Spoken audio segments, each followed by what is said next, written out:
Hey, good morning, everybody. Welcome to Keystone. How's everybody this morning? Fantastic. That was kind of weak, but fantastic anyway. So it's exciting. Everybody knows why it's exciting. I'm particularly excited because my house is somewhat back to normal now that Liz is back. That's fantastic. And the girls are back and Ron's back, and we're excited about the impact they had. They'll tell you about all that in just a minute. In case you're visiting with us, please do take this connection card that you've got in your bulletin. Hopefully you've got a bulletin. If you didn't get one, there's more out at the front. But please do fill this out if you would and give us an opportunity to connect with you. We're not going to ask you to stand up in the service or anything crazy like that.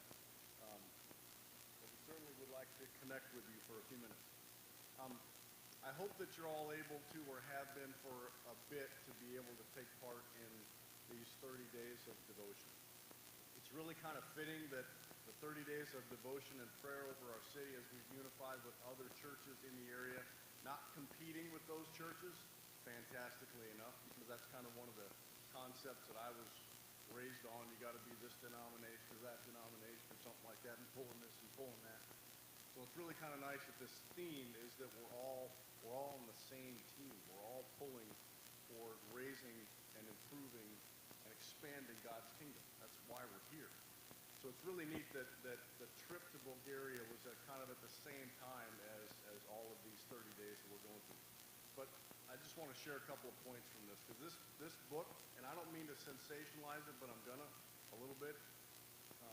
And it's never too late to start, by the way. If you haven't started, so what?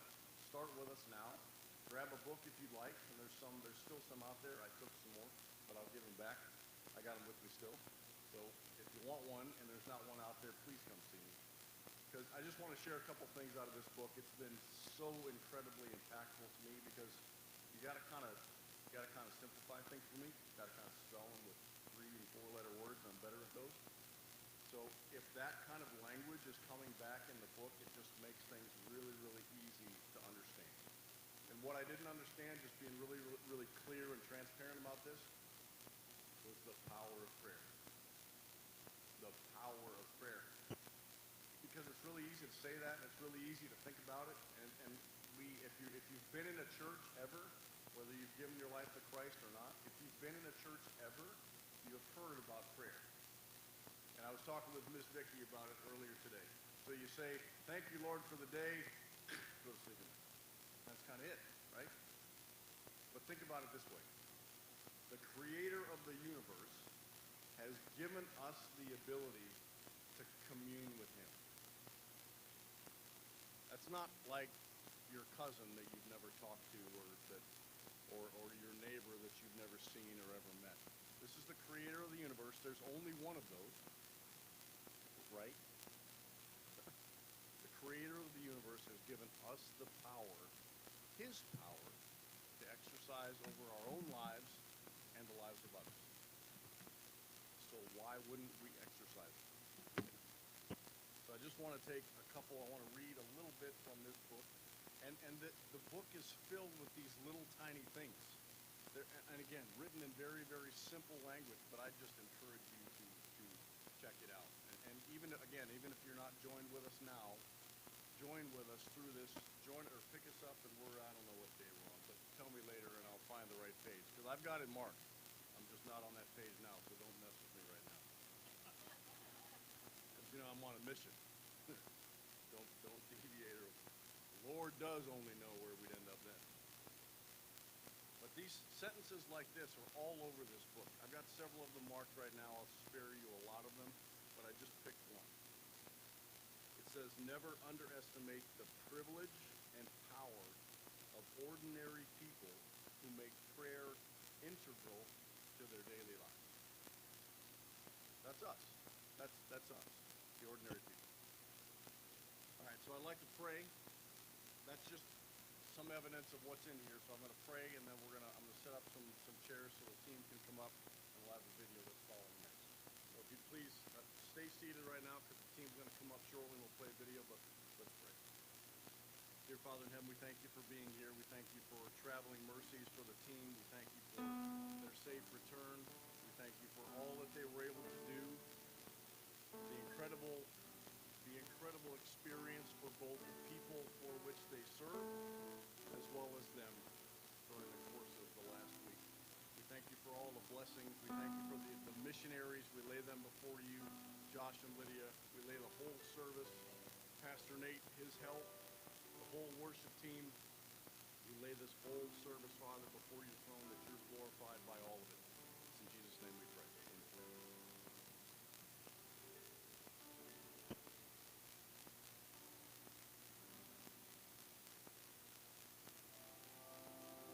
Hey everybody, we are about 130 kilometers away from Schumann.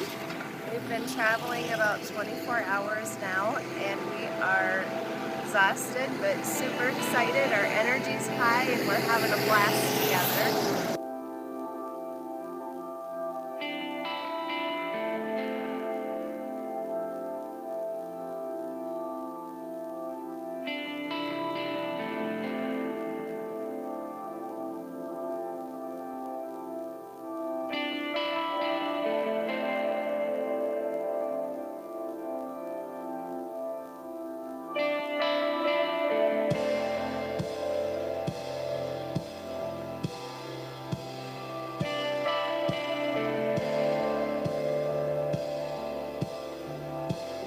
See back here we have some ping pong, like an outdoor table tennis, and there's some exercise equipment over here. They have some new benches that they're putting in this little area here. Oh, and this whole operation over here, Frank's trying to put together, that's a set of monkey bars for the kids that will be going up, and they're working over here. Teresa and Debbie are working on that. So today we are super excited because this is when I think everything's going to kind of start taking shape and looking like a playground for the village. So we're excited. So I'm working on table tennis, and anyone that knows me knows this is not my strong suit. No power tools at all. But we are so excited when we get it done that they'll have something to do.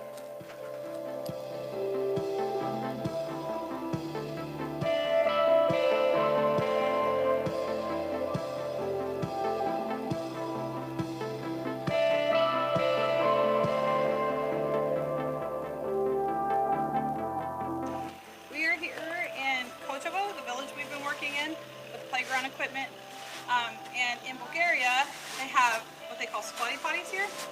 That's exactly what you would imagine it is. It's like a hole in the ground and you squatty to potty. And as you can imagine, it's as difficult as it sounds like it would be, especially for children.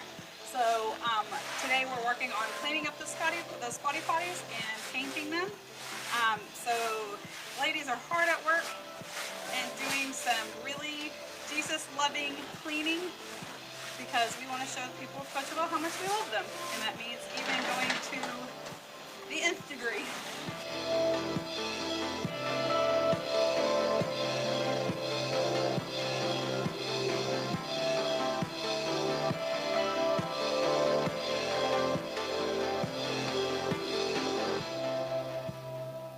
We've had a lot of work that we've done here in this community center. We're really sad to leave. Behind me is the restrooms that we painted. Obviously pink is for the girls and blue is for the boys. And the writing on the wall says we love Kosovo, which we really absolutely do. We've really had a great time here and the country is beautiful and the people are beautiful.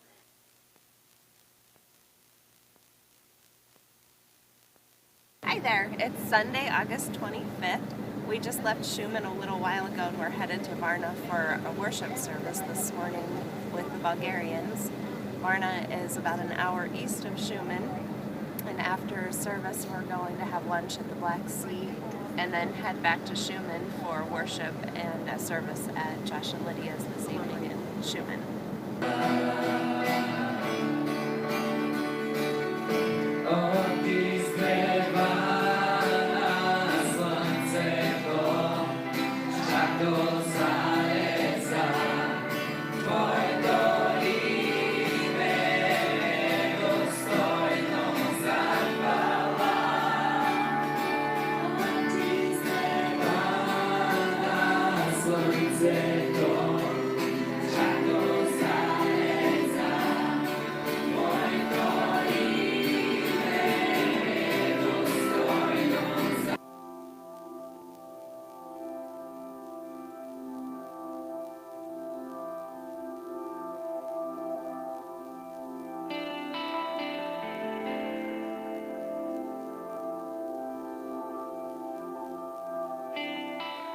at the community center for the last night of our trip, and this is the most important night. This is going to be a fantastic evening.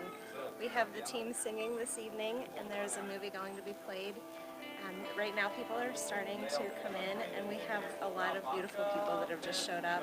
We have a box of Bibles that we're going to be giving away over here. So a couple boxes, and we hope to have all of those boxes emptied by the end of the night. Over here is where Pam and Jenna and Sarah are going to be set up, and this is where they're going to be singing, and then behind that, that's where the movie's going to be played. We have rows of seats. We have at least 70 seats set out, and we hope to fill each one of these seats. We have some beautiful Bulgarian people coming here dressed in authentic clothing, and everybody is just so far having such a great time. So we cannot wait to share how this evening goes with you guys. We're super excited.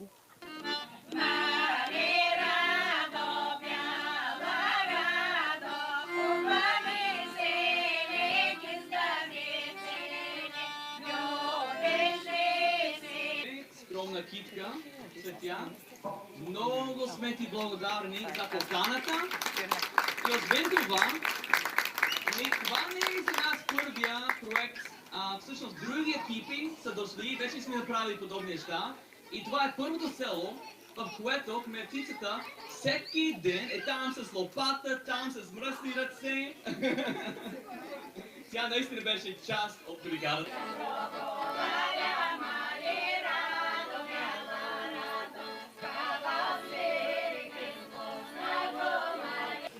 My favorite part of the trip was the last night we were in Kosovo, where we were able to share the gospel with a Turkish Muslim community and gave away 47 Bibles. We saw all of our work come to full fruition that night, and it was just an amazing night.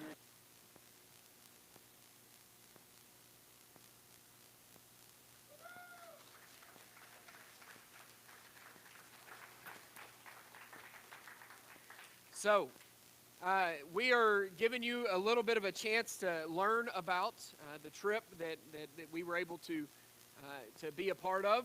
You helped fund this trip. It was a crazy idea, last minute, that didn't have enough time to raise the money, and then you let God use you in a way that raised the money and showed off, and we were able to send 5 people to Bulgaria with a team of 3 others from Missouri, and so the team total was 8, right? I got that right? And I did that math right. And so they met up in Chicago, flew to Germany, and then they will fill in the details of everything else. We have some pictures and some things, and then they're going to share a little bit about some of the things that happened, and maybe give some chance for some questions if you have any questions. So at this time, I'm going to ask the team to come on up here, and we'll let them share a little bit now with you.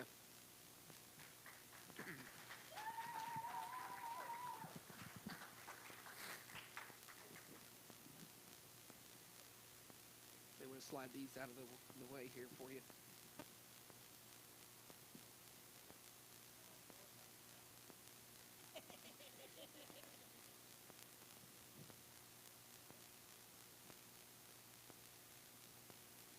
Liz, this one's a little bit hot, but why don't you start out by sharing a little bit. First of all, what everyone may not realize is the missionaries that you guys were with, that you got to spend some time with. I know Pam's going to talk about one group, but the main group that you're with, why don't you talk about exactly what it is that you guys did, kind of tell an overview of what the whole thing was. Your pictures were not able to load, so there's some up there that shows the final project, and they saw some in the video. So just kind of talk about it, kind of put it together for everybody so everybody knows exactly what's happened.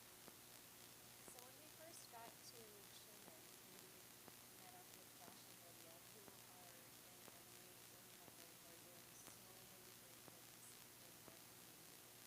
They have church service in their house. They open their house to anybody that wants to come and wants to learn about the gospel. And they're just fantastic people. And we love our group so very much. I couldn't say enough good things about them.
couple of things. First of all, when you say retired Bulgarians, they're not retired from being Bulgarian. They're just retired and Bulgarian.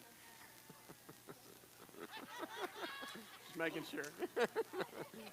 Now, if you, why don't you explain what Josh and Lydia do, because they actually don't have a church right now. They're church planners is technically what they are in Bulgaria.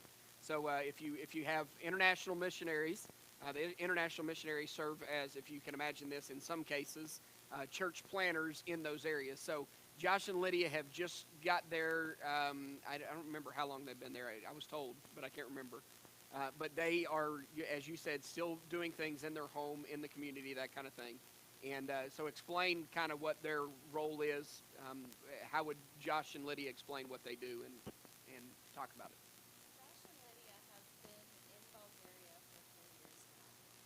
They've been in Shumen for about a year, and that kind of blew my mind at first because their youngest son Malachi is 5, and he speaks completely fluent Bulgarian and English, and I'm like, how does that even happen? You know, it's amazing. But so Josh and Lydia, they typically attend a church service in Varna, which is like 45 minutes to an hour away on the Southern Mountains, with a moonlight Bulgaria Baptist church. And then Josh and Lydia Sunday evenings have church service at their house, and anybody is welcome. So and Josh and Lydia have had teams come, and they've been to several different villages throughout the Schumann area, I would say, helping the teen couple bring people to Jesus, spreading the word. And they open up their home as a church, not as their home. So it's kind of weird because culture in Bulgaria is like, if you walk into somebody's home, you take off your shoes. You walk in. It's like that in every home. But if you're walking into a business or a church, you put your shoes on. So it's always a struggle for Lydia sometimes when the early habit picking classes. It is hard for her to go back and tell them to leave. Do I let them leave their shoes on? Do I tell them that it's church? Do I tell them that, you know, it's hard for her. But so she ended up, you know, using it as a church service. They have their shoes on, and we open up the doors. But so Sunday nights they'll have worship and church together. All right.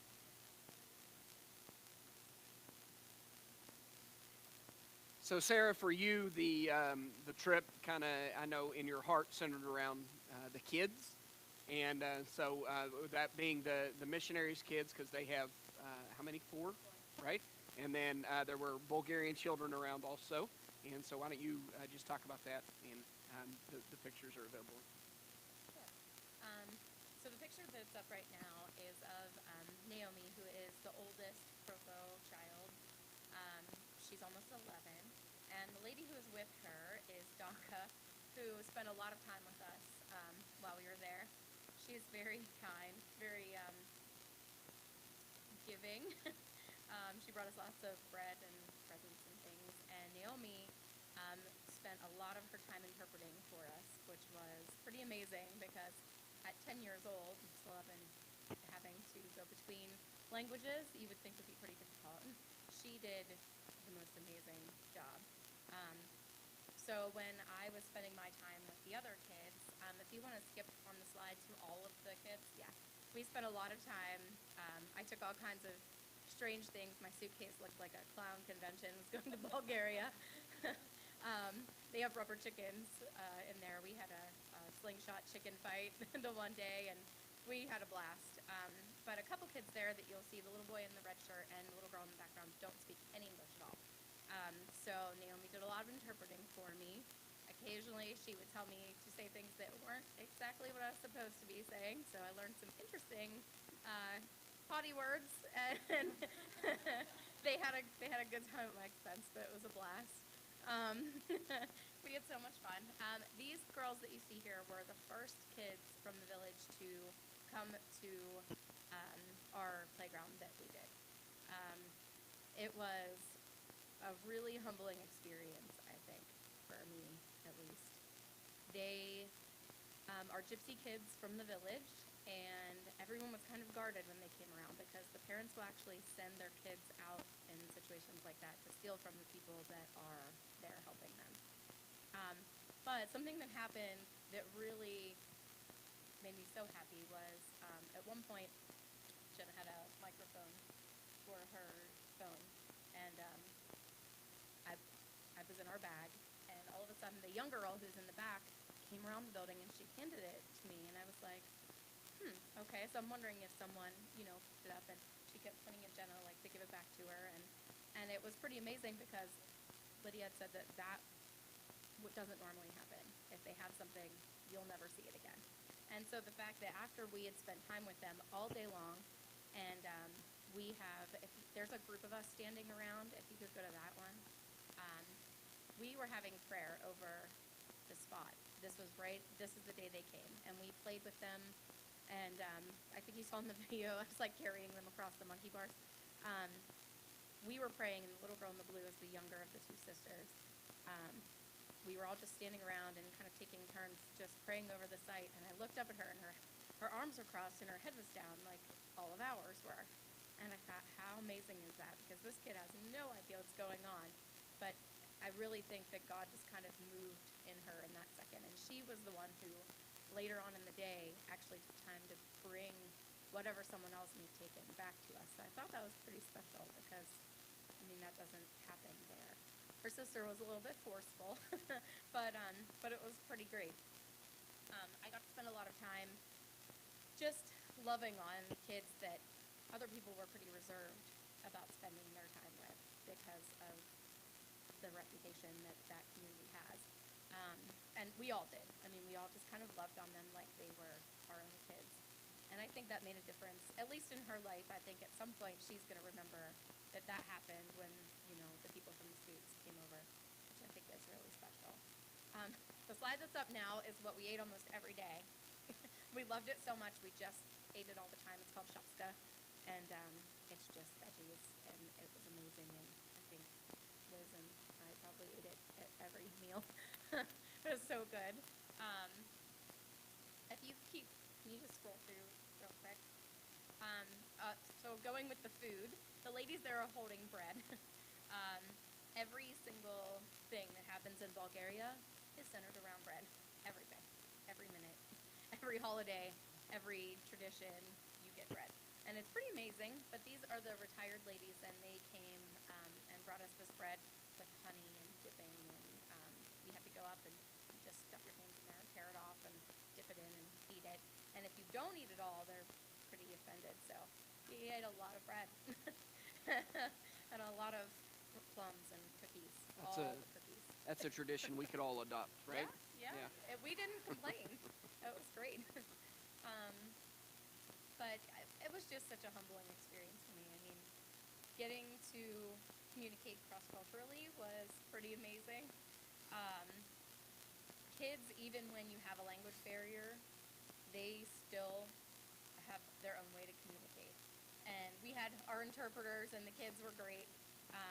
But being able to communicate with them and learn a little bit about their language and their culture was pretty amazing. And it was definitely every turn, everything that happened on this trip was a God thing.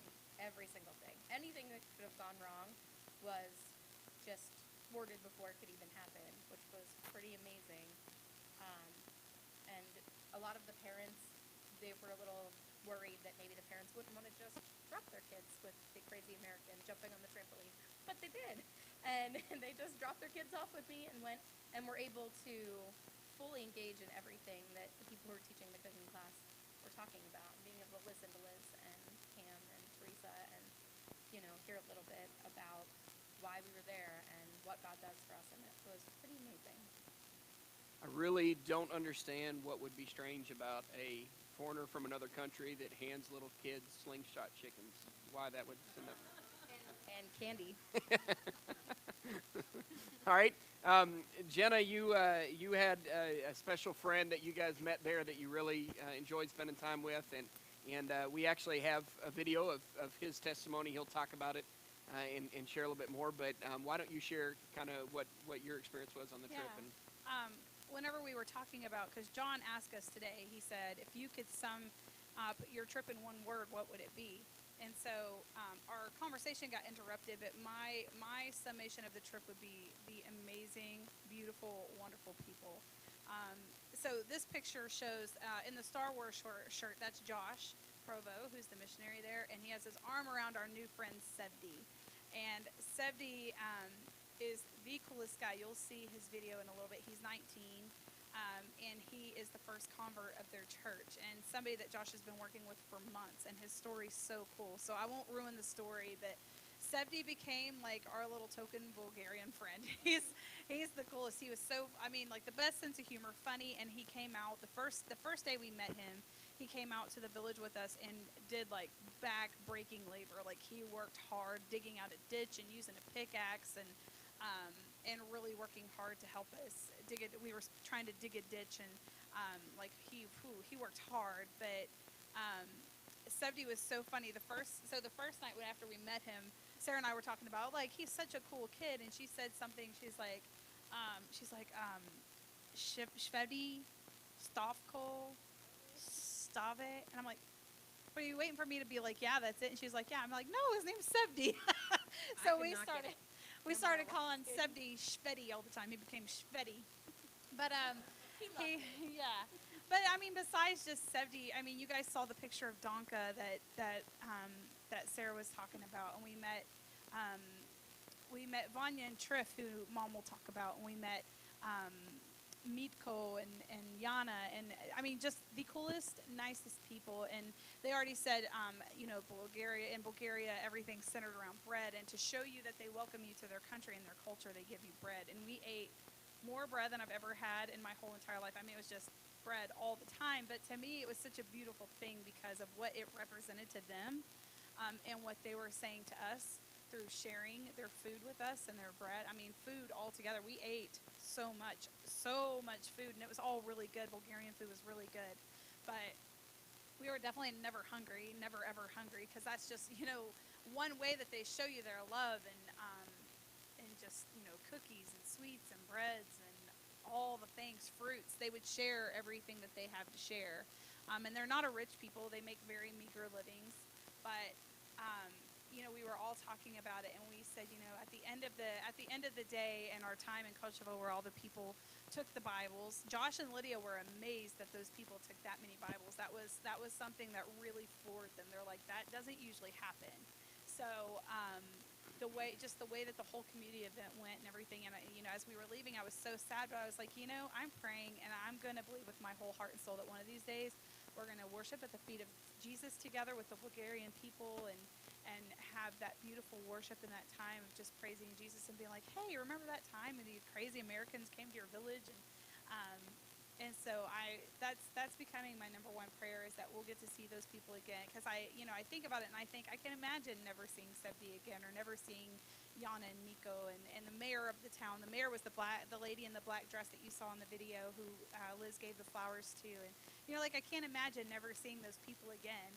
And so, and you guys help us pray that the seeds that were planted will just continue to grow in their hearts, because I look forward to, if you don't get to meet them on earth, I look forward to introducing you to them in heaven, because I'm believing with my heart it's going to happen. all right, and Pam, you are going to talk a little bit about your guys' experience. One of the things that was, for me personally, always been odd, is going to a church service where they don't speak any of the language that you speak, and just experiencing that. So you guys did that. You went from Schumann to Varna, and in Varna attended a church. There was another missionary couple there, so why don't you just talk about that and then kind of explain what that Sunday was like? Because for me personally, some of my favorite Sundays are the Sundays that I've spent in a culture that is totally not like mine. It was totally amazing. I picked Varna because this was one of my favorite days. Like, we could go today. We were in Varna. And I don't know, something about that family. Their names are Triv and Vanya, Trivano. And something about that family I could instantly bonded with them, because it was like our family. their kids helping to worship. You can see the results of the years they have spent in Bulgaria. And they are Bulgarians. They were like some of the first converts. And just to watch them, their family, and they've built a nice sized church, as you can see. We climbed 4 flights of steps going up that church Sunday morning. Just like we climbed all week long, 4 flights of steps to our hotel. And I thought, my, how much we would complain as Americans if we had to climb 4 flights of steps every Sunday morning to go to church, but they did it, and they did it gladly. And they weren't all young. There were a lot of older people. I'm talking 90 years old that climbed those steps. And they're praying about a new building that maybe will fit more. They've outgrown their space. They can barely get 100 people in there. They've outgrown it. They need something new.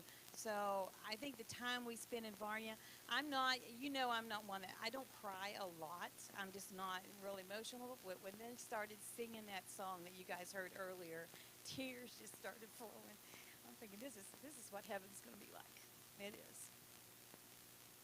So you also, because you got to understand that when you go do these trips, and I know there were some people that maybe when you see the pictures that were on Facebook or something like that, you're thinking, oh, wow, this looks like a vacation. And you tend to post things like that, but this kind of gives you an idea of what was done on the trip. They kind of explain that. But why don't you talk about that side of it? Because there were experiences that you had that were different, that were fun, and that is totally okay. So, and if anybody else wants to chime in, why don't you share a little bit about going to the Black Sea? Because I know that was a neat experience for you guys and some of the other things there. It was. I mean, the Black Sea was never on my radar. I've always heard of the Black Sea, but I thought I'd probably never see that. But I love being a realtor, I guess, is what does it. But I loved all the architecture, the old buildings. The Black Sea was warm. It was beautiful. Triff he loves history. I love history. And so he was telling me all about communism and how it had taken over their town and about the effects of it. So doing that stuff was really, it was special. It was really great. Anybody else have anything to add along that line? Kind of my vacation, Phil. I mean, definitely at the Black Sea and experiencing that, and I was like, man, like I want to come back here so bad. But I think my kind of Phil, that was actually at the night at the village. The night when we had our final night, it was the coolest. It was unlike anything I've ever experienced. Because I sing, but I've never sang in a different country to people who can't understand a word I'm saying. But we showed you in the video, Liz pointed out where everything was set up, and it was just, we couldn't have asked for a more beautiful night. In Bulgaria, it was super hot during the daytime. Like we were working in 95, 100 degree weather out in the middle of the sun, and it was so hot. But then at night, it would cool down, and it would be like a Pennsylvania summer night, and it just felt so good. So that night that we had our big community event, all these people started showing up, and they were amazed that all these people were showing up in the first place. But then it was just so beautiful, and Sarah and I were singing, and I was looking out. I mean, I wish the pictures could do it justice, because it just doesn't. And we were so frustrated because we're like, we can't capture it like we want to capture it. But the beautiful views from where we were standing and singing, I mean, just row after row, was like just mountains as far as you could see, and the village is kind of backed up by huge mountains, and it was just gorgeous. So the sun was setting, and it was a beautiful night, and there was this pretty breeze that was blowing, and we had all these people that were clapping and into the music, because they were like, we don't know how you guys are going to be received. They may sit there, they may be completely stone-faced. These people were joyous. They were waving Bulgarian flags and like clapping along with us, clapping, yeah, so offbeat. It sounds like popcorn if you listen to the video. But I was looking out over the horizon as the sun was setting and the breeze was blowing, and we had these beautiful people, and I was like, God, even if I never get to come back here again, I will never forget this moment for as long as I live, because it was just the most beautiful thing I've ever been a part of. And as it was said, that was kind of the that was the village that happened in, was the village that you guys built the playground, that you did the bathrooms, that you did all that. That was kind of the you stayed in Schumann, which was the big city, and then went to the villages, or the village to do the work, and that was kind of where the concert was. And I think that I think it was Liz in the video mentioned that there were 75 chairs set out, and that you guys were hoping that you could fill those chairs. And I think, if I'm not mistaken, you guys said there were over 100 people.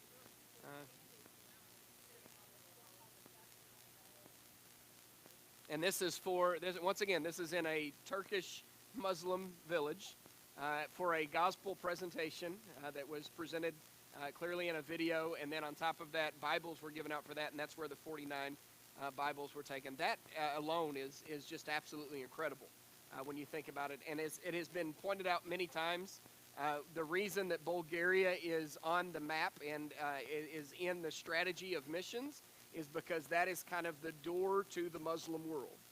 That is the beginning of the European influence there, and they kind of set that stage. So that is kind of why it is on the radar, why it is something that we go towards in missions, as we're spreading the gospel and doing those things. And I was going to add too, we did the one-word testimonies, the cardboard testimonies. It was amazing because we didn't know whether they would understand it. It was written in Bulgarian by Josh and Lydia, and we would put on there, like, I think Ron's was shipwrecked. Before Jesus, I was shipwrecked, and then after he was rescued. And those people, we didn't know how they would react. We probably thought that it was awkward for us because we thought, yeah, they might not get this. But they clapped after everyone, I mean, like, really clapped. It was amazing that they got it and they understood. Awesome. We'll go ahead. Oh no, I was just going to explain because we talk about the villages. The way that Bulgaria is set up is there's a few larger cities. So Shumen's considered a pretty large city in Bulgaria, although it's not massive, but there it's big. Yeah, it's about the size of Greensburg. But then around all those big cities, there's outlying villages, and they're varying sizes of villages. So Kosovo was the village that we worked in. It was probably about 700-800 people, but maybe 30 minutes from Shumen. Did it take us about 30 minutes to get there? And that is Josh and Lydia's prayer because they want to bring people in at Shumen and kind of send them out to the villages. Because really, realistically, every village is so different. The people groups are so different that really every little pocket village really needs to have their own church. So that's kind of how it works out with the villages. They're just kind of like outside. In the city, it's very much, and it's funny because it's a lot like America is in some ways. You know, like in the city, it's very much about your status and about your social, the way you look, the way you act, the way you dress. But in the villages, it's not so much like that. It's not as Lydia says she feels very judged, like within, and it's kind of difficult because everybody knows everybody and they talk about everybody, and you're supposed to, like you kind of have to watch your P's and Q's, where outside of the villages, it's not so much like that. We are. I'm going to have Ron share something at the end before we show the testimony, but I want to mention or give the chance. I know that Paul, I think you had a question. I want to give you a chance if you have a couple of questions that they may know the answer to. That don't ask Bulgarian history questions or anything, but that they may have an answer to. Then.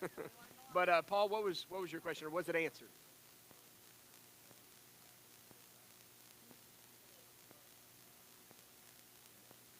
It's the only one in Varna. So I think there's 4 Free Will Baptist churches. There's Josh and Lydia are in the whole country. So Josh and Lydia are in Shumen, Triff and Vanya are in Varna.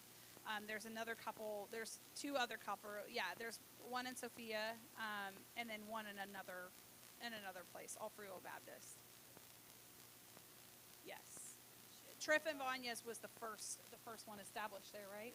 One of the reasons that would probably be the more established church is because it is led by Bulgarian people, which is in the idea. The idea is not for missions. You got to understand, the idea is not to take foreign people and then plant them in cultures but the idea is to raise up, and so that's kind of been the shift for international missions. It's also something that I believe in even for Greensburg and other places in planting churches.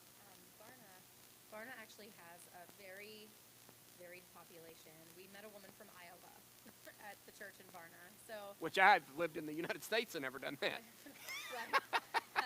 She was an interesting. But there were people from all over. We met a man who is a German professor, and he came there to. In the video, you can actually see the back of his head, but he talked to us for a very long time, and he was so thankful that people were there, and he was telling us a little bit about the church and how people were just from everywhere, which was pretty great. Just to give you an idea, like Shumen and Varna are about an hour apart from each other. So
idea of what that would translate as? So it would be about 70 beauty salons Okay. per week. So they can't drive. Like, she wanted to come to one of our cooking classes, but for her to drive to Schumann would have busted her budget. It was way too expensive. Josh said it would have been like a week's salary just for the gas to get there one way. Go ahead, Connie. They walk everywhere. We did so much walking. Yeah. Go ahead, Connie.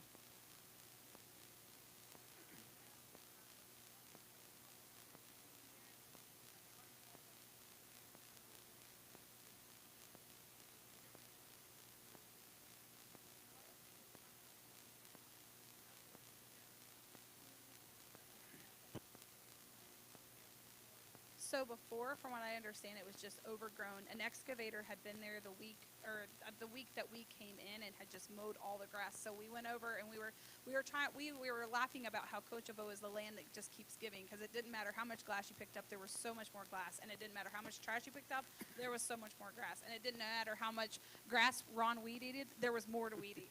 So it was just like we made jokes about squatty potty too, but we won't go there. But it just seemed like there was just more and more and more. So underneath the pile that they had kind of like, they had kind of pushed the brush to the side, and there was just tons of dirt, and we were like, we're trying to get all the trash out of here, but you just couldn't get it all. And so apparently it was overgrown and just heaped with tons of trash and like wine bottles. We kept finding tons of broken wine bottles, and so yeah, I don't think it was used for anything. Yeah. It was just a mess. Right. Yeah, it was a mess. Yeah. Yeah, and I think we should also add, we didn't have, trash bags to clean this up with. We had small buckets, and we would fill a bucket and then haul it to the dumpster, and fill a bucket and haul it to the dumpster. And because they don't have electricity in that lot, there's no modern conveniences, there's no power tools. You just kind of worked with what you had. You had a broken wheelbarrow and some buckets. And we just kind of picked up and left on it as much as we could. There, Right behind it. It There was just is, kind of an overgrown lot. there's a video of a younger man talking about just having a baby. Was that the manager? Had a beard? We actually never Okay. met that guy. Okay, okay. So that So that man, answers your other question, right? yeah, he was a Muslim, but they said that the people there, they don't really, like, they'll just kind of claim Muslim because that's what their family is. But really, Josh said that he would probably be more like Muslim, like atheist, actually. So, and he was telling the mayor, who is very open, she's not a believer, but she is very open to Josh and open to the church and the people coming in. He was telling her, he's like, watch out for them. They have something else in mind. And so we're like, yeah, we do. That's true. he's hit the nail right on the head. But I mean, even with his resistance, I told Josh and Lydia, I'm like, he's one of the number one people that's on my heart. And I believe with everything in me that as he sees his village change, he's going to believe too. I believe with my whole soul. Paxton. It was really, really blue. The sun was hot, but at night, that night that we had the community event, I told Grammy, I said, look up at the stars, and you could see every star so bright. It was so pretty. Vicky?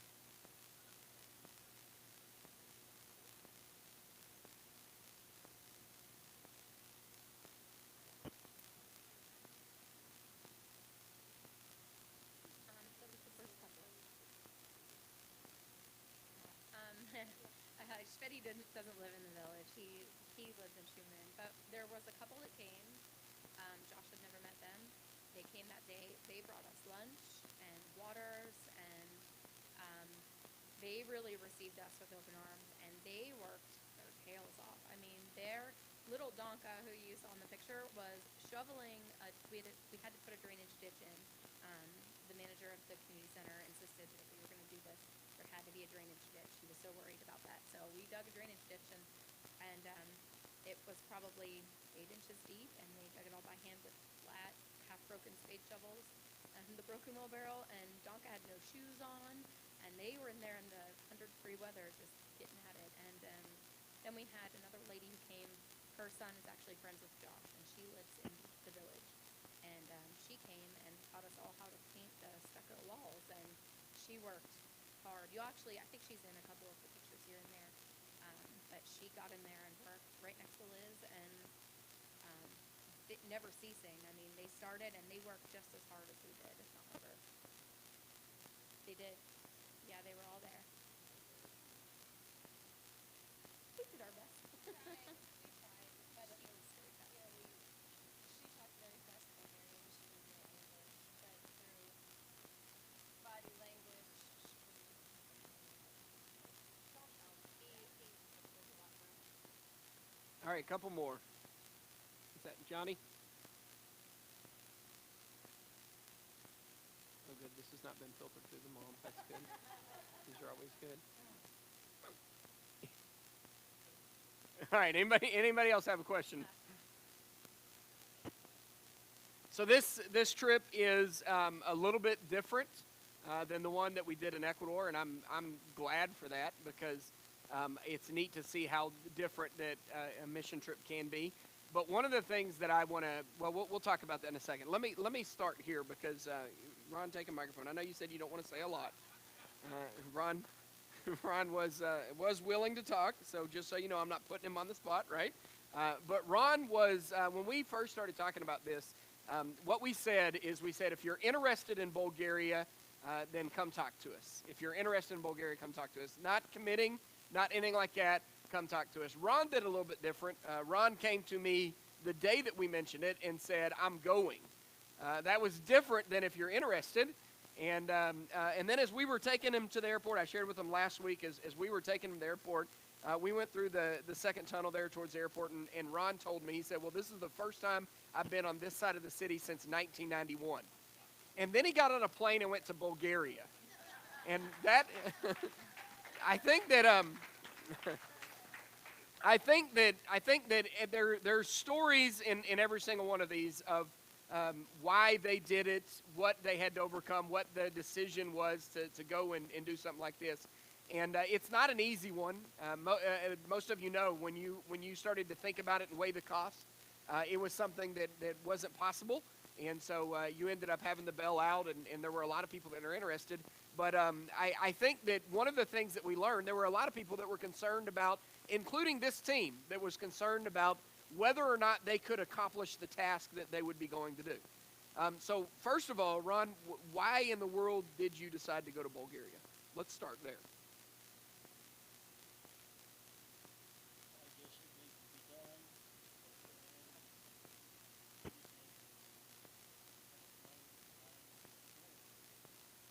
And I love that that's a simple answer, because Jen and I had this conversation too. And as she shared with you guys, she asked me over and over, how do you know when God says go? How do you know that this is what you're supposed to do? And I said, well, I just said, okay, I'll go, and went. And I didn't understand that wrestling with it, but I think that we can learn a whole lot here, right? That the things that God calls us to do, He's also going to provide all the details. He provided the funds. There wasn't anything you guys couldn't do on this trip, right? Even the Ozark group, when they came back, one of the things that they did is they said, hey, here's what you need to be prepared for. Here's what caught us off guard. The Ozark group was a group from Missouri that went a couple of weeks before these guys did. And they said, hey, there were some things that came up. Here's what we ran into. Here's what happened. And here's what you need to know. And it kicked up a little bit more anxiety in the group as things were getting ready. But now in hindsight, I mean, what would you guys say about the trip and encouraging the rest of the church to do something like this? I would say God was with us the whole entire time. And I was the one I had a lot of anxiety because I'm probably the oldest one on this trip. And Pam, you've never done anything like this before. No, This is I your haven't. first short-term mission trip overseas. Right. And I did not want to be the weak link. I didn't want to be the one to go over there and not pull my weight. So I had some anxiety about that, but God was with us every single step and gave us strength for the day. I will admit to you, on Tuesday I got up and I'm like, I don't think I can do this today. And then I prayed about it, and God kicked me in gear, and I felt good through the rest of the week. So He was with us. Anybody else?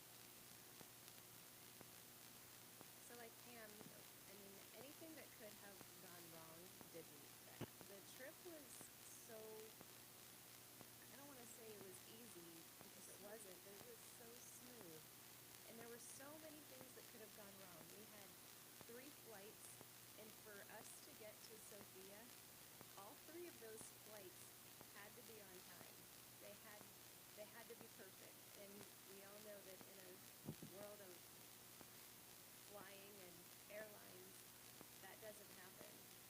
It didn't happen in the Ozark trip, actually. They actually ended up adding 2 days, I think, to their trip because of messed up flights. Right. So, but ours was, it was just blessed. I mean, we got to where we needed to go. We had the van. We didn't think we were going to have luggage. We knew Jenna had luggage because we knew her luggage was getting to Sophia, but the rest of us, we were like, something happened with the airline luggage. It was a long story, but we didn't think we were going to have luggage when we got to Sophia.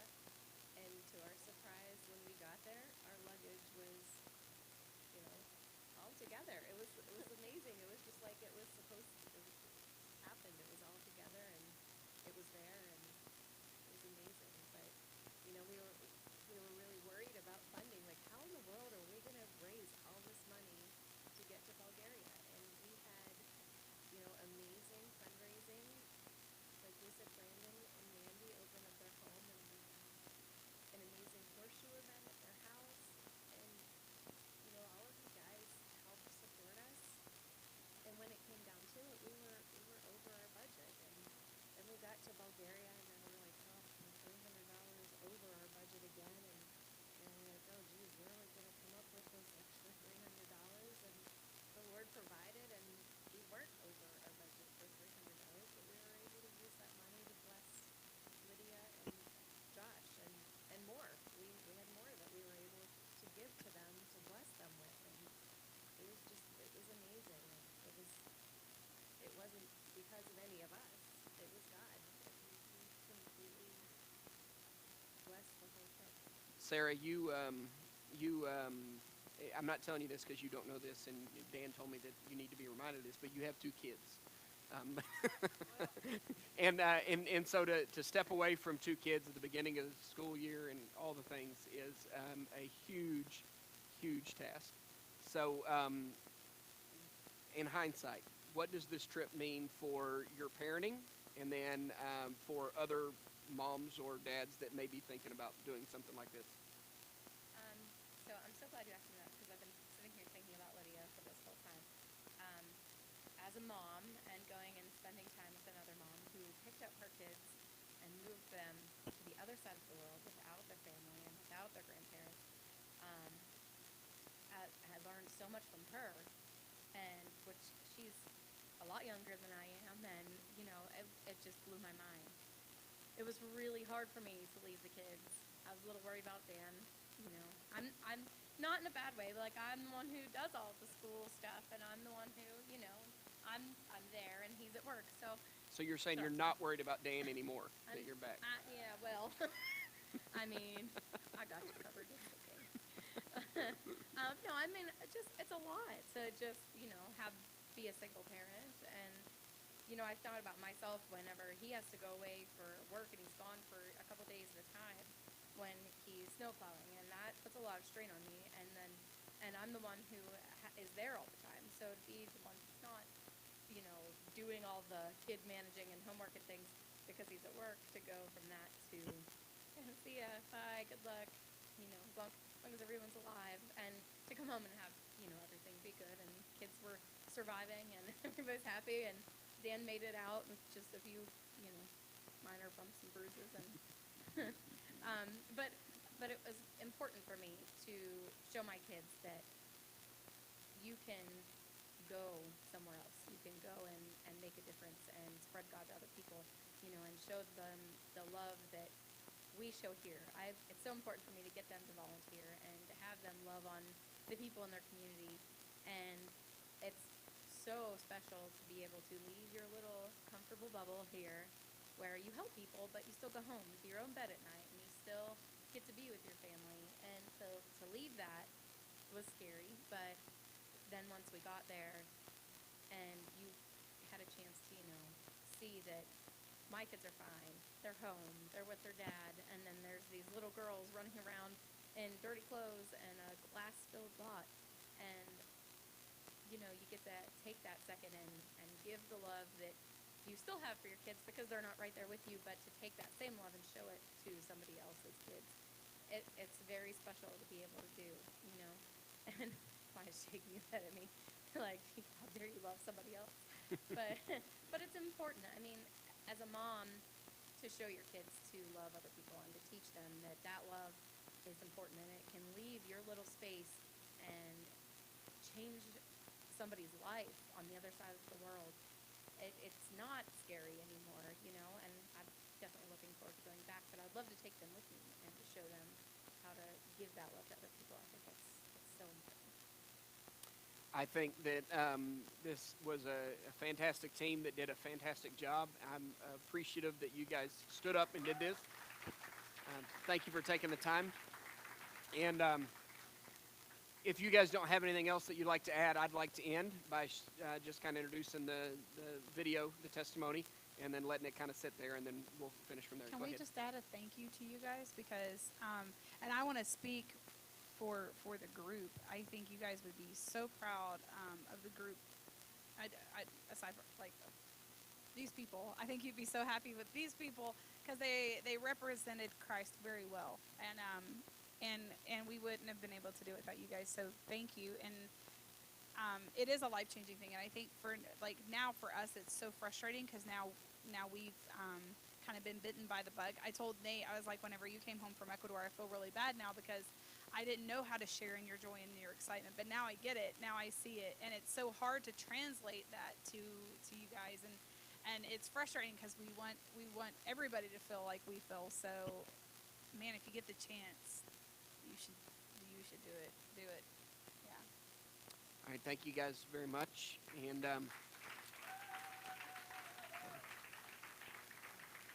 as they are making their way down, we have a video that that Jenna was able to record. And this video is of their 19-year-old friend they were talking about. His name's Sevdi. And the way that I heard about this story was right before, about 3 or 4 days, I guess it was, before the team went to Bulgaria. We were forwarded, the entire team was forwarded an email from Josh Provo, who was the missionary, of course, there. And in this email, what he was doing is he was explaining something that had happened. It was a newsletter, kind of an update. And what had happened was that when he is talking about someone in the mission work there, what they do is they share, until they become a believer, they share just the first initial of their name. They won't share their name until they learn more about that. So he had shared this story, talked about this individual by the name of S. And then at the end of the email, it said, and just want to let you know that we can now officially introduce to you Sevdi. And that was neat. It was neat to experience that because now they were saying he made the decision during a communion service, because Josh said during communion service that this is for a believer. And so we ask if you're not a believer that you don't partake in this part of the service. And Sevdi made the decision to go up, and Josh said, well, what does this mean? And he said in the email that Sevdi said, I've made the decision, and I'm going to follow Jesus. And that was neat. But it was even neater when I got the video and was able to see the testimony. And so at this time, I'm going to show that to you, and you're going to kind of see just Sevdi and Josh tell the story of how they met and how it all came together. One of the things to keep in mind in this is that Sevdi, I think it's already been mentioned, but keep in mind Sevdi was an orphan, and he'll explain a little bit more about that as the video goes. Здравейте, аз съм Севдалин. My name is Sevdalin. И съм на 19 години. I'm 19 years old. И да ви разкажа за историята как последвах аз Исус. I want to tell you the story about how I followed Jesus. Аз израснах в сиропиталища, в домове. I grew up in orphanages. Когато бях много малък, моите родители починаха. When I was really young, my parents both died. И от тогава живота ми тръгна надолу. And from that point, my life was going downhill. Всъщност срещнах много хора, I met a lot of много people, a приятели, lot of friends, но някак сякаш си бях сам. but somehow I was alone. Но един ден дойде деня, в който просто аз трябваше да напусна сиропиталището. And one day, it came to the point where I had to leave the orphanage. И аз не бях готов за живота. I wasn't ready for life. Не знаех какво да правя, I didn't know what to do. не знаех къде да отида. I didn't know where to go. И нямах цел в живота. There was no aim to my life. Не знаех какъв е смисъл на моя живот. I didn't know what the point of my life was. Докато един ден, незнаемо как, Until one day, I don't know how, писа моята баба, my grandma wrote me. която си няма една представа от от Фейсбук, от интернет. И не знае, и тя не може дори да пише, а ме намери. And she doesn't know how to write, but somehow she found me on Facebook. С нея не сме се виждали изобщо от живота ми. I had never met her in my life. Тя не знаеше моето име. She didn't know my name. Когато бях при баба ми, And whenever I was with my grandma, ние с нея не се разбрахме, не се разбирахме. we didn't get along really well. Може би понеже защото не съм израснал при нея, не сме се виждали толкова време. Maybe because I'd never met her. I didn't grow up with her. We'd never seen each other. И затова се върнах обратно в България. So I came back to Bulgaria. И тогава една жена от Америка, моя добра приятелка, And then a really good friend of mine, a lady from America, тя реши да ми пише. she decided to write to me. И аз просто споделих, че съм в труден момент и че в момента чувствам, че само Бог е с мен. And I told her that I felt really alone, and I felt like God was the only person by me. И тя тогава ми каза, че познава много добри хора, които биха ми помогнали, хора, които вярват в Бог. And she said that she knows some really good people, some people that believe in God, and people that would help him. Тогава ме запозна с Джош и Лидия. And that's how she introduced me with Josh and Lydia. Lydia told me one day that she's heard from this lady named Misty, and there's a guy named Sevdi who needs help. And he's in a city about an hour and a half away, but he needs help. He has nowhere to stay. I said, well, I bet someone in that city can help him. That doesn't seem like our problem. And she said, but it is our problem because this is why we're here. We're here to love people. I said, but there's people there that can love him. And I said, if he was in Schumann, then that would be a different story. Meaning, end of story. But Lydia hears, if I can find a way to get into Schumann, then we'll help. I'm from the English class, and Lydia said, so I called a church there, and the pastor has bought 70 a bus ticket to Schumann. I said, what? So now this guy we've never met is coming to Schumann, and I don't know how to help. We've never met each other. He could be a murderer or something. And so he comes. He gets off the bus, and we meet him. And in the coming days and weeks and months, Sandy really, I don't know if friend or little brother is the right word, but somewhere in that range. And Sandy, even though at first he wasn't convinced about the story of the Bible, man, he was into it. And когато дойдох в Шумен, моите първи думи, може би, бяха, че искам да почна нов живот, без да знам, че тази църква се казва нов живот. Whenever I arrived in Schumann, I think the first words on my mouth were, I want to start a new life. He said, I had no idea at that point this church was called New Life. И Джош и Лидия ми разказваха за Библията, за Исус, за това как има един Господ, който ни обича и може да ни спаси. Но въпреки това аз не вярвах, че това е истина и мислех, че пак са измишльотини. And Josh and Lydia talked about how there's this God that wants to save us, wants to help us, but I didn't believe any of it. I thought this was all just made up stuff. Но тогава ние много по-дълбоко започнахме да разузнаваме Библията. И аз разбрах, че това не е нещо написано просто на празно. Then I started to read the Bible, and the more I read, the more I realized that this isn't something that's just fantasy. This is real. Нещата наистина, които ме въздействаха в живота, след като го последвах, са And the things that had an influence on my life that led me to this decision. Първото нещо, което разбрах, че аз няма да съм сам. The first thing I understood was that I'm never going to be alone. Защото през всичките години губих приятели, All these years I lost friends, I lost family. Но разбрах, че единствено, който винаги ще е с мен до края на живота ми, ще е Бог. But I understood that the one who's always going to be by me is God.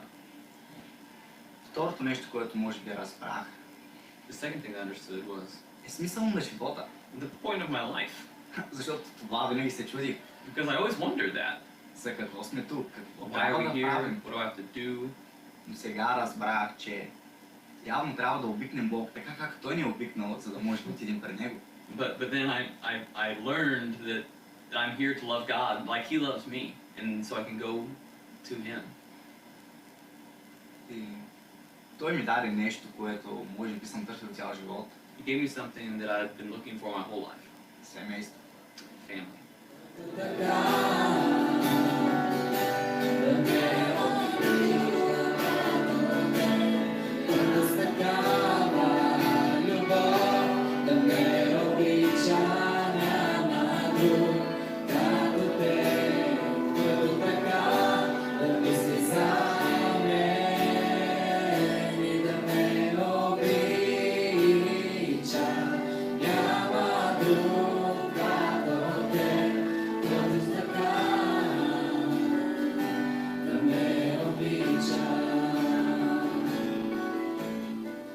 Actually, this evening we had our 18th worship service as a New Church family. So he's been to every one of them, 18 for 18.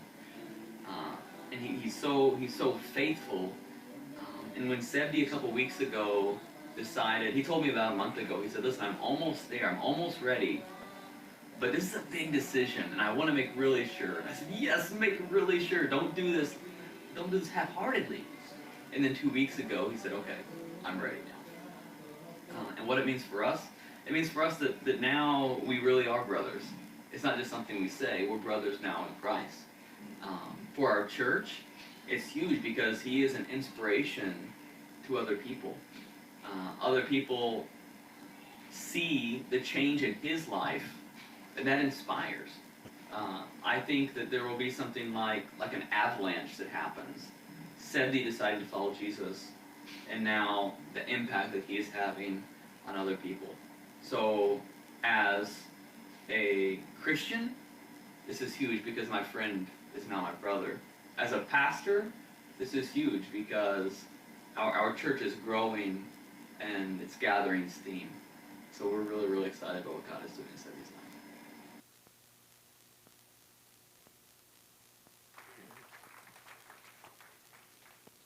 So for me personally, here's what I see in this.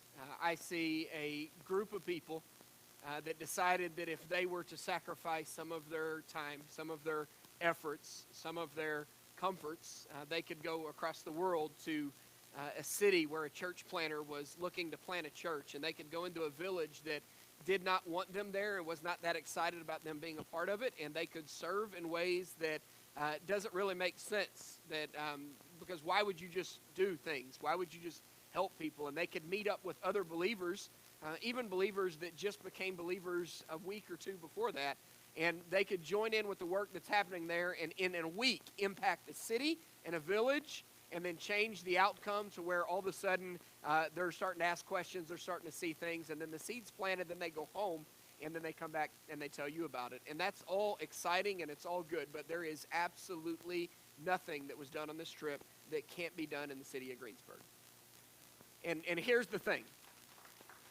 For us to get so caught up in this idea of doing these sort of things and then not pay attention to this right here is a waste of what it is that we're called to do. So next week on Saturday, we're going to gather together with other churches that may look a little bit different, may be a little bit different. We're going to put on a community event in the middle of a city that has, let's just be honest, for the most part, this city has not been overly receptive or excited about the things that we want to do for the city. And they're going to see us do something that doesn't make sense because we're not out to get anything, we're not out to accomplish anything. We're simply going to gather together and we're going to pray for our city in hopes that our city becomes better. And everybody in our city believes in that and hopes for that better, right? They may define better different, but that's what they hope for, right? And for the last 30 days, or about 20 days, we have gathered together and we have prayed over this idea that we have of wanting to see God move in our city in a way that hasn't happened before. And we've been going through 7 things. We've talked about laborers, and we've talked about supernatural resources, and we've talked about open doors, and we've talked about lasting fruit, and we've spent weeks praying for those things, right? And this week, here's what we're supposed to pray for, and I'm not going to go through the sermon, but this week, here's what we're supposed to pray for. We're supposed to pray for the return of the miraculous. The return of the moving of God in a way that he does things that doesn't make sense. And you can define that in a lot of different ways, and there may be different things that look miraculous to you But I want you to understand that I still believe that God is moving and doing some incredible things.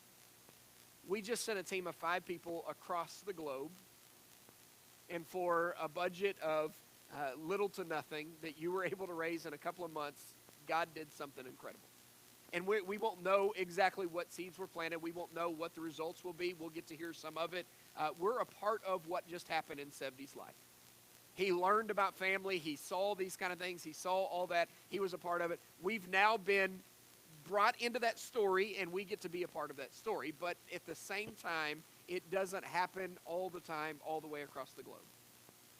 So I want to say, first of all, that I'm thankful for the people that even this morning that participated in the prayer walk and getting that going and just taking our section of the city and praying over that. Thank you for those that are following in the book and that are praying over the city. Thank you for those that have already planned to be there on Saturday because you see this is something important. We're going to have a random act of barbecue there. And we're going to set up, and there are about 100, 150 people that are registered right now for this event. And we're going to give away free barbecue with the idea, if you remember why we give away free barbecue, because we also present the gospel, right? And so at that place in St. Clair Park from 6 to 8 this Saturday, we'll gather together for the one event, and we'll go through all this. And all of this looks strangely similar to what just happened in Bulgaria. And God just proved that halfway around the globe with very little resources, very little time, and very little effort, he can do some incredible things. So I wonder what he will do here when we start to follow him and do what he's called us to do. If you don't mind, every head bowed, every eye closed. If you don't mind standing with me, the praise team is going to come back up and lead in a couple of songs, and then we're going to be dismissed. But with nobody looking around right now, I don't know where the urging may be coming from or what direction it's moving. Maybe God's stirring in your heart for this leap of faith that involves stepping out into another country and going to another place and participating in one of these trips when we plan the next one. Or maybe you're here and you say, Greensburg is a little bit more my speed. And I have the resources, I have the efforts, I have the time, and I'm willing to do whatever it is that God calls me to. Here's what I want to challenge you to do. I want to challenge every single person to get to the place right now that you just say yes. What are you saying yes to? Don't worry about that. See, for me in my life, that's what it was. I always argued about what it was I was saying yes to. Yes, God, I will say yes to you as long as you don't call me to do this. As long as you don't send me to do this. But what if we were to all get to the place where we just said yes, God? Because you have endless resources, because you have endless power, because you have infinite oversight and vision in all of this, because your presence can't just, we're not going to fall out of your presence by chasing these things. But God, I pray that you just call us to something. And it starts with us saying yes. So if you need to reach the point where you just say yes, why don't you start there? As they sing, that's how we'll end the service.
this time, if we could, please.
All right, as you are being said, a couple of things coming up. First of all, tomorrow is Labor Day, and who is not working and excited about that? Anybody?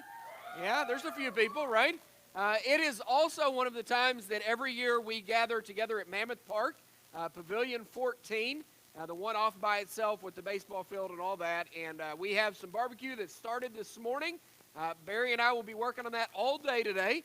And so come join us at Pavilion or at Mammoth Park.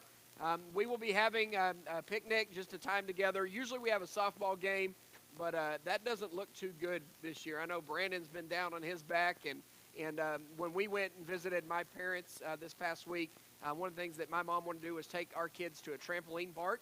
And I was like, yeah, that's cool. I've done that before. Won't ever do that again. And my mom said, well, do you want to jump? And I said, no, I don't. And she said, well, I was kind of hoping you'd help the kids. And so I said, okay. And then I was fine until an hour before we were supposed to pick Jen up from the airport. I was vacuuming out the van, getting ready, and something messed up in my back. And I have been down all weekend also. So it's just going to be a bunch of old people sitting around in the pavilion just talking about the days we used to play baseball is what it sounds like. And so, but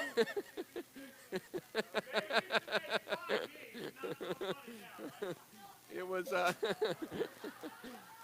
But we want to invite you to come out, bring a cooler with some bottles of water, bring a dish out, and we'll gather together. We'll start at about 11 o'clock. Some people will be there about 10 o'clock. We'll try to eat right at noon. And so if you could join us, we'd really, really like that, all right? And then on Wednesday, we are going to start back up with groups. This Wednesday, we're going to try to continue, depending on how the weather goes and all that, continue with the bonfire Bible studies outside. And I've been excited about this because I haven't been overly, this is something I've missed. I know a lot of people have said you've missed Bible study and getting together. We're going to go right back into the wisdom study, and I've been in the last couple of days getting my mind in that direction and been really, really excited about this. So we'll go back to teaching and doing that this Wednesday, 7 o'clock.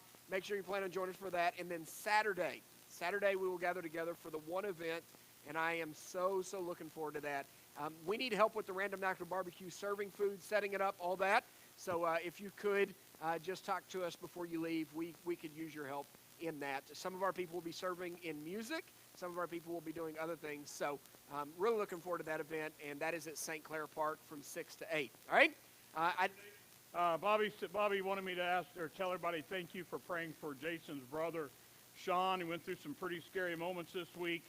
He's doing much better. They're reporting that he's alert, smiling, doing really well this morning. He's still in ICU at Shadyside, but continue to pray for him. They just want to tell all of you thank you for praying. All right. If there is nothing else, then let's stand. The praise team will be dismissing us in a song. Thank you so much for being here. And if you have any more questions, the Bulgaria team will start posting all kinds of things on Facebook now. So.